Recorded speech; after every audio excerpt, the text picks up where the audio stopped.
Mon nom est Kelly, j'ai 32 ans, et j'avais tout donné pour ma nouvelle maison de ville à Omaha, acquise après des années à me tuer au travail dans mon agence de marketing. La pendaison de crémaillère devait être ma victoire. Mais en franchissant la porte, mon estomac se serra. Des piles de valises et de cartons, aucun ne m'appartenant, encombraient mon salon. Des cadres que je n'avais jamais vus reposer contre mes murs. Mes voisins chuchotaient dans les coins, fuyant mon regard. Ma mère se tenait près de l'escalier, un sourire crispé aux lèvres, évitant mes yeux. Qui a fait ça? ai-je exigé, la voix coupante. Elle haussa les épaules en marmonnant, cette maison est pour la famille. Mon pouce emballa. La famille? J'avais acheté cet endroit avec mon propre argent, sans l'aide de personne. Puis je vis, posé sur la table, un contrat de location émanant de ma société de gestion immobilière. Ma signature y était contrefaite, indiquant ma belle famille comme locataire. Mes mains tremblaient en serrant le document. Ce n'était pas une erreur. Quelqu'un avait planifié cela, et ma mère en faisait partie. Je croisai son regard. Explique. Maintenant. Elle se détourna, feignant de saluer un invité. Les murmures du groupe s'amplifiaient. Des téléphones étaient déjà sortis, capturant l'attention. Je n'étais pas seulement en colère. J'en avais fini d'être prise au dépourvu. Il s'était passé quelque chose avant aujourd'hui et j'allais découvrir quoi. Mais d'abord, j'avais une décision à prendre, une qu'il ne verrait pas venir. Avez-vous déjà été trahi par votre famille au sujet de quelque chose pour lequel vous aviez travaillé dur? Racontez votre histoire dans les commentaires, parlons-en. Vous ne devinerez jamais ce que j'ai fait ensuite. 2 jours avant la pendaison de crémaillère, mon téléphone vibra au bureau. Le nom de ma meilleure amie, Stacy, s'afficha et sa voix affolée crépita à l'autre bout. Kelly, tu dois entendre ça. Ta mère dit aux voisins que ta nouvelle maison est un bien familial. Comme si elle n'était même pas à toi. Je resserrai ma prise sur le téléphone. Un bien familial? Je n'avais jamais partagé un centime de cette maison avec qui que ce soit. Chaque dollar venait de mon travail de marketing, bâti sur des nuits blanches et des présentations à n'en plus finir. Je remerciai Stacy, raccroché et sortis mon ordinateur portable. Mes doigts allaient plus vite que mes pensées. Je me connectai au portail de la société de gestion, celui que j'utilisais pour louer la chambre d'amis. Un mail non lu datant de 2 jours s'affichait en haut, objet, mise à jour du bail. Mon cœur rata un battement en l'ouvrant.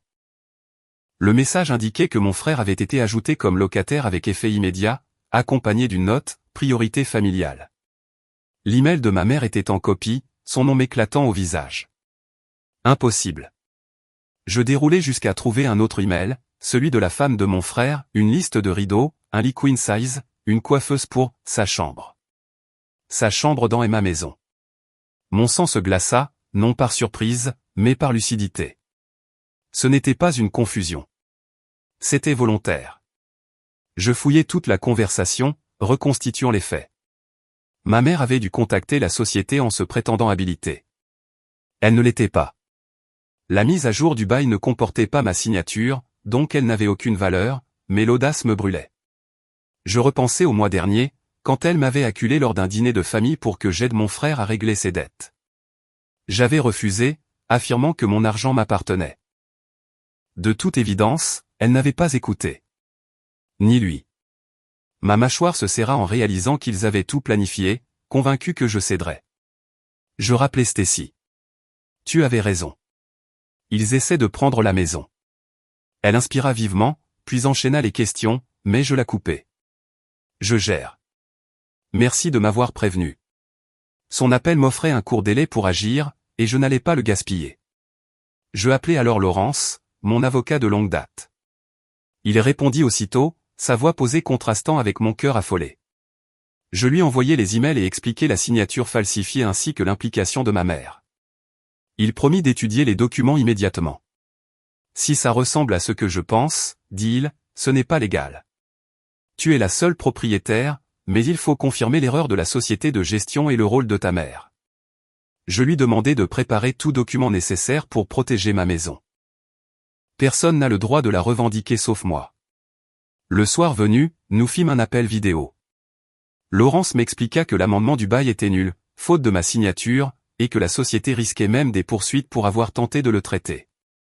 Mais il nous fallait des preuves liant ma mère à l'initiative. Texto, messages vocaux, tout comptait.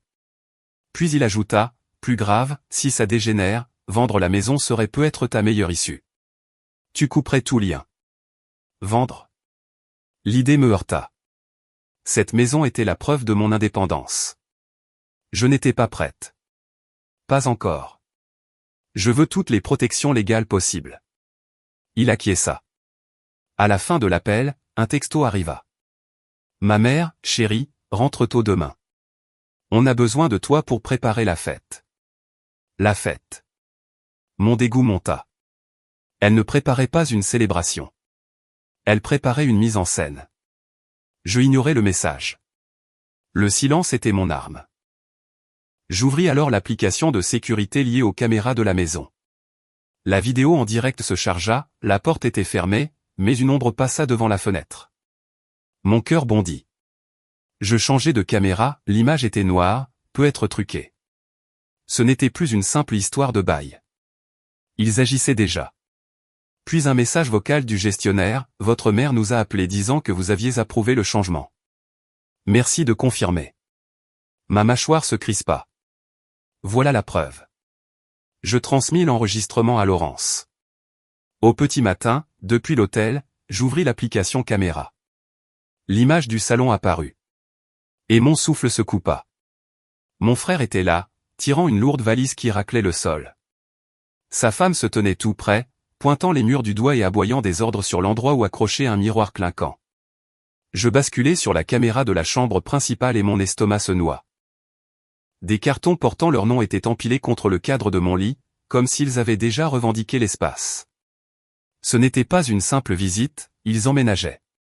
J'ouvris la caméra du couloir et j'y vis mon jeune cousin devant traîner près des escaliers. Sa voix, basse, à peine audible dans le petit haut-parleur de l'application, murmurait, Kelly va s'en rendre compte. Ce n'est pas normal. La réplique sèche de ma mère coupa net, tais-toi. Elle n'aura qu'à s'y faire. Son ton, froid et définitif, sonnait comme si elle avait déjà décidé du rôle que je devais jouer dans leur plan. Je restais figé, le téléphone tremblant entre mes mains, non pas de peur, mais d'une lucidité brûlante. Il ne voulait pas seulement une chambre. Il me voyait comme un chèque en blanc, une ressource à exploiter tant que je les laisserais faire. Je revis la scène, zoomant sur le visage de ma mère, son expression satisfaite tandis qu'elle pliait une pile de leurs vêtements. Mon frère apportait un autre sac, sans prêter attention au malaise de Devon. Sa femme ajustait un cadre sur ma commode, un geste possessif.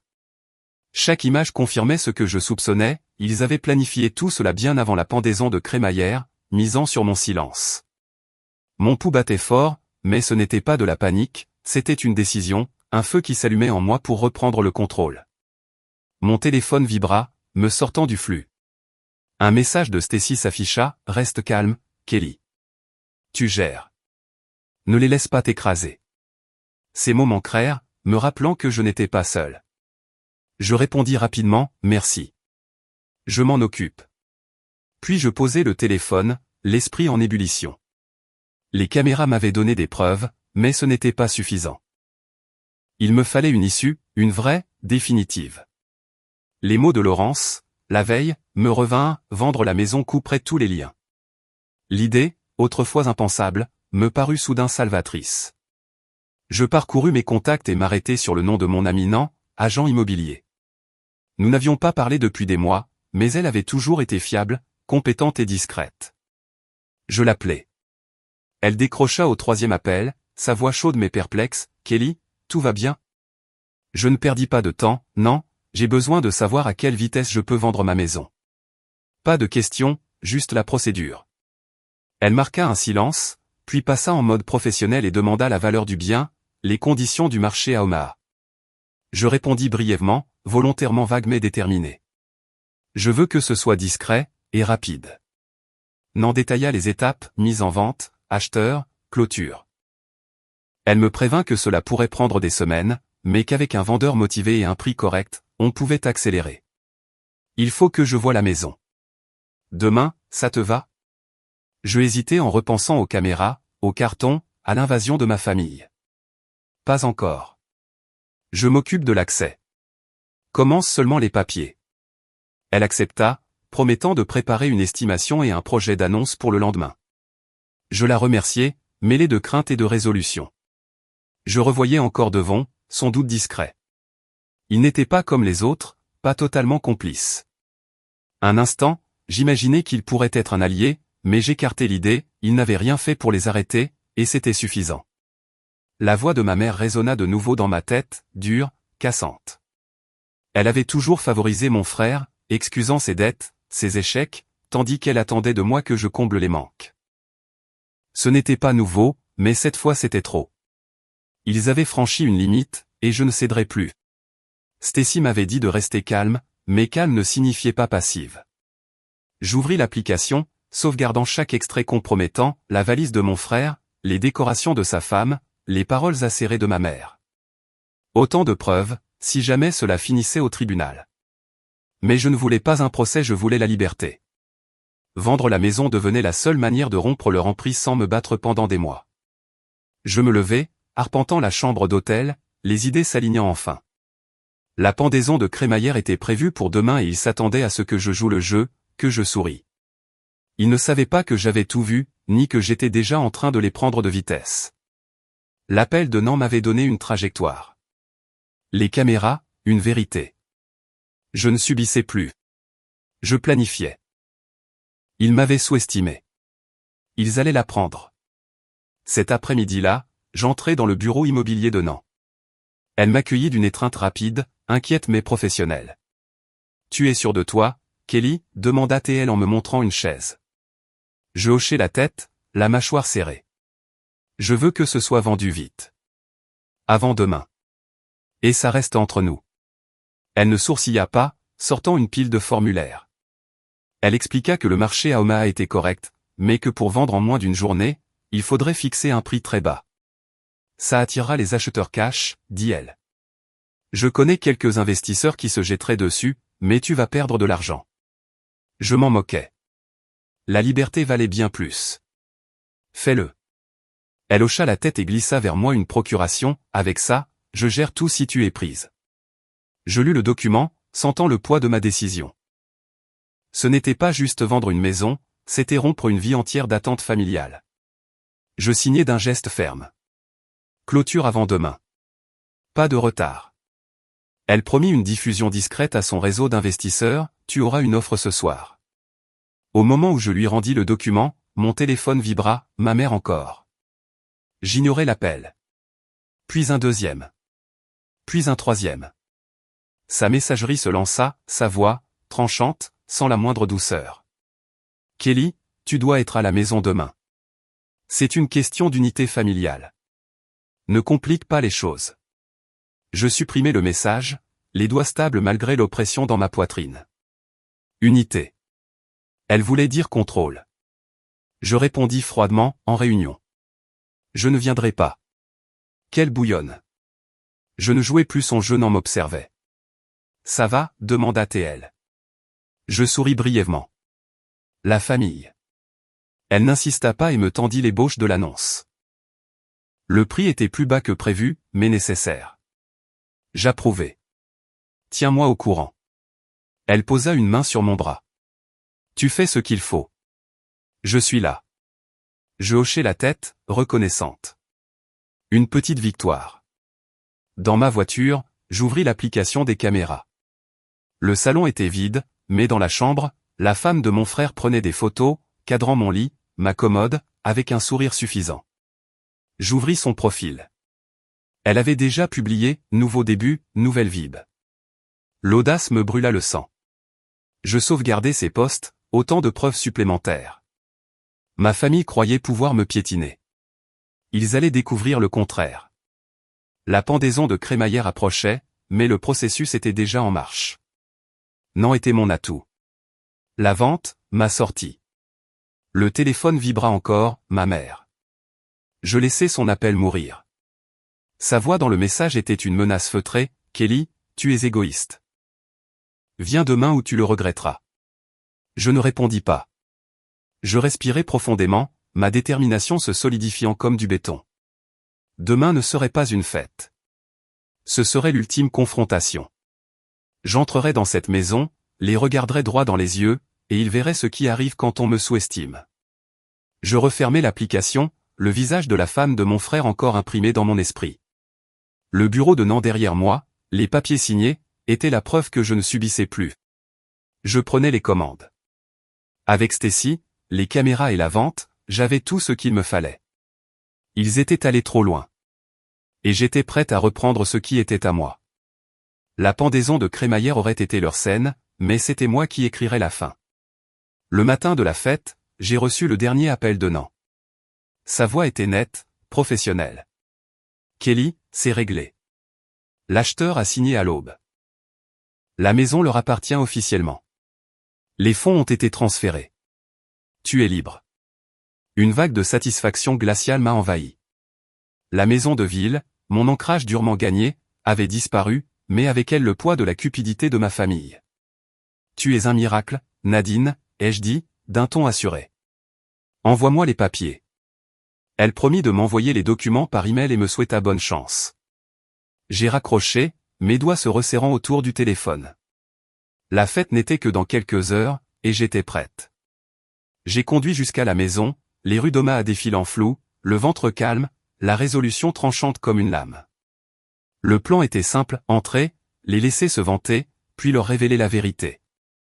Ils m'avaient poussé trop loin, et aujourd'hui, ils apprendraient le prix. Je me suis garé à un pâté de maison, glissant mon téléphone dans ma poche. Les vidéos de la caméra, les captures d'écran et la confirmation de vente étaient sauvegardées par mon assurance au cas où ils tenteraient de manipuler les faits plus tard. Mais je n'avais pas besoin de me battre, j'avais besoin de sortir. La porte d'entrée était ouverte, laissant s'échapper rire et musique. Je suis entré dans le salon bondé, l'air chargé de bavardage et du tintement des verres. Ma mère se tenait au centre, sourire radieux, telle une reine régnant sur son royaume. Elle m'a repéré, ses yeux brillants de triomphe. « Kelly, tu es là » a-t-elle crié assez fort pour que tout le monde entende, balayant de la main le couloir. « Cette maison est pour toute la famille. » Elle pointa la chambre principale désormais occupée par mes frères, la chambre d'amis prise par sa femme et le bureau par mon cousin cadet. Sa voix débordait de fierté comme si elle avait tout orchestré.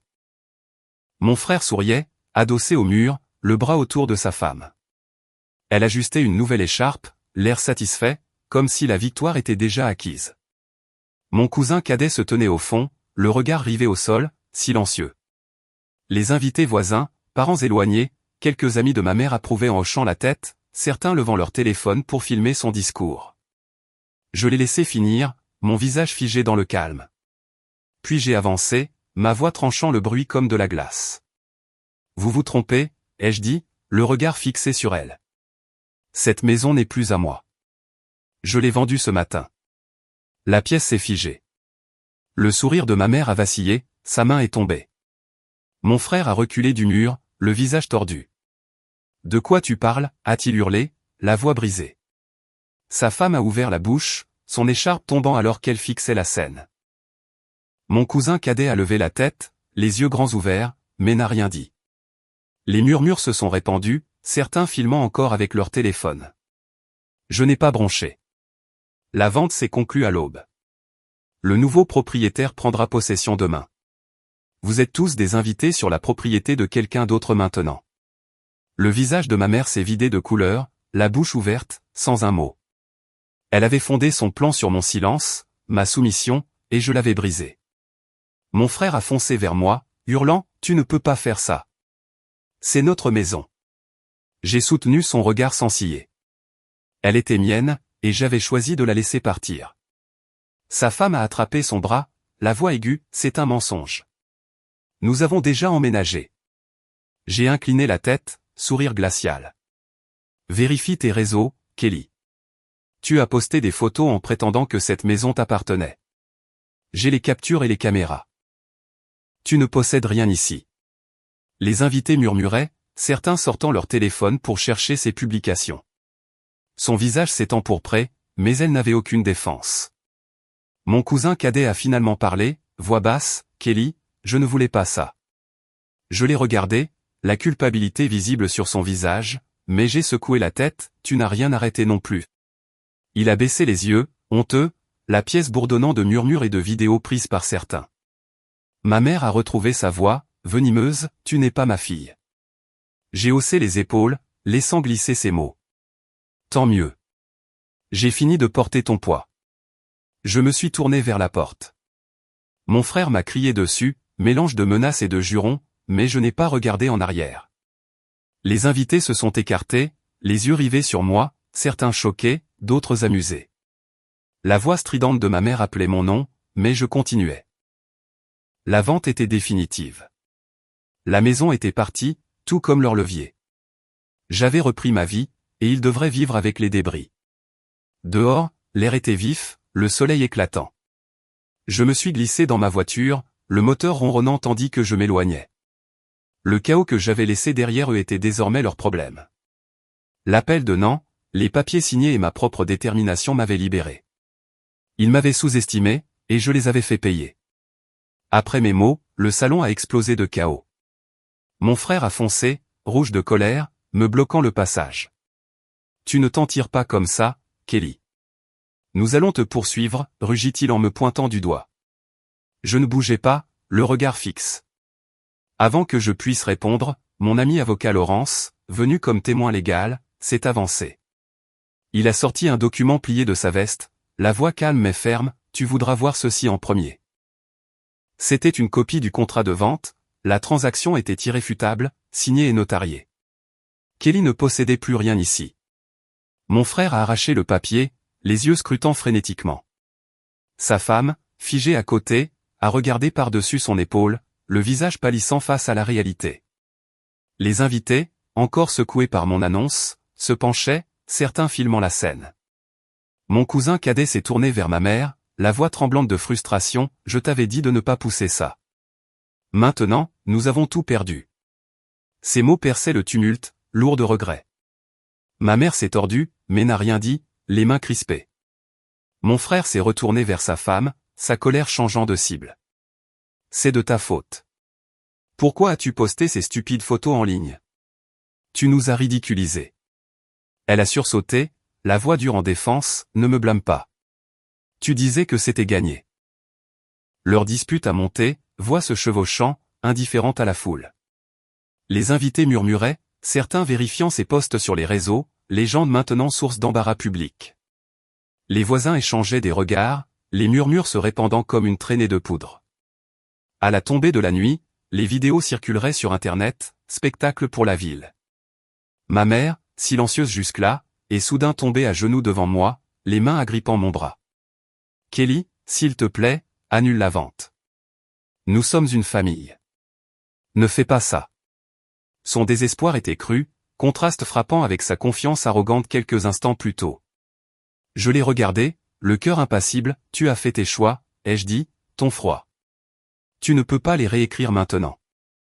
J'ai dégagé mon bras, reculant.